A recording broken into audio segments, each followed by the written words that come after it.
বঙাইগাঁও বিধানসভা সমষ্টিটো অসম গণ পৰিষদ দলৰ দুৰ্গ নহলে ৮বাৰ একেগৰাকী ব্যক্তি ফণীভূষণ চৌধুৰী ডাঙৰীয়াই সেই সমষ্টিৰ পৰা বিজয় ধ্বজা উৰাব নোৱাৰিলেহেঁতেন। তাত খুব ডেডিকেটেড পাৰ্টি ৱৰ্কাৰ আছে আৰু তাতে আমি মিত্ৰতাৰে নিৰ্বাচনত অৱতীৰ্ণ হ'ম। ভাৰতীয় জনতা পাৰ্টিও সহায় কৰিব, UPPLও সহায় কৰিব। গতিকে তেনেস্থলত আমি আশা কৰিম, যিহেতু এবাৰ ফণীভূষণ চৌধুৰী ডাঙৰীয়া সাংসদ, বৰ্তমান সময়ত সাংসদ হৈ তেখেত সংসদৰ মজিয়াত আছে।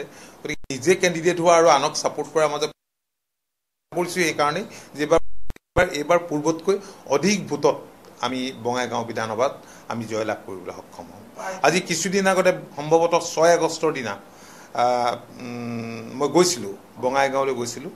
দলীয় কৰ্মীসকলৰ লগত মত বিনিময় কৰিছোঁ। দলীয় কৰ্মীসকলে খুব একাগ্ৰতাৰে দলটোৰ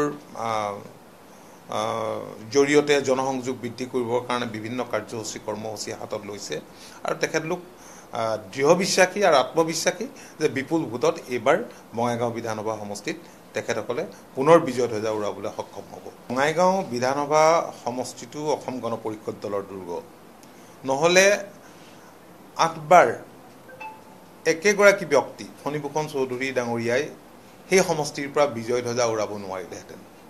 তাত খুব ডেডিকেটেড পাৰ্টি ৱৰ্কাৰ আছে আৰু তাতে আমি মিত্ৰতাৰে নিৰ্বাচনত অৱতীৰ্ণ হ'ম। ভাৰতীয় জনতা পাৰ্টিও সহায় কৰিব, UPPLও সহায় কৰিব। গতিকে তেনেস্থলত আমি আশা কৰিম, যিহেতু এবাৰ ফণীভূষণ চৌধুৰী ডাঙৰীয়া সাংসদ, বৰ্তমান সময়ত সাংসদ হৈ তেখেত সংসদৰ মজিয়াত আছে।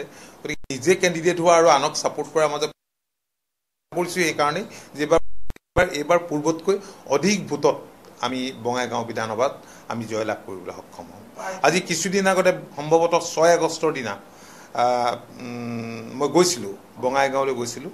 দলীয় কৰ্মীসকলৰ লগত মত বিনিময় কৰিছোঁ। দলীয় কৰ্মীসকলে খুব একাগ্ৰতাৰে দলটোৰ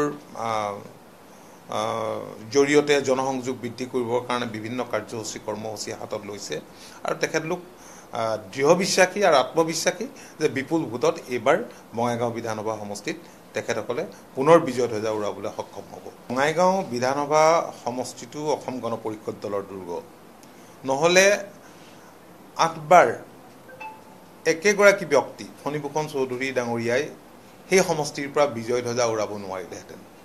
তাত খুব ডেডিকেটেড পাৰ্টি ৱৰ্কাৰ আছে আৰু তাতে আমি মিত্ৰতাৰে নিৰ্বাচনত অৱতীৰ্ণ হ'ম।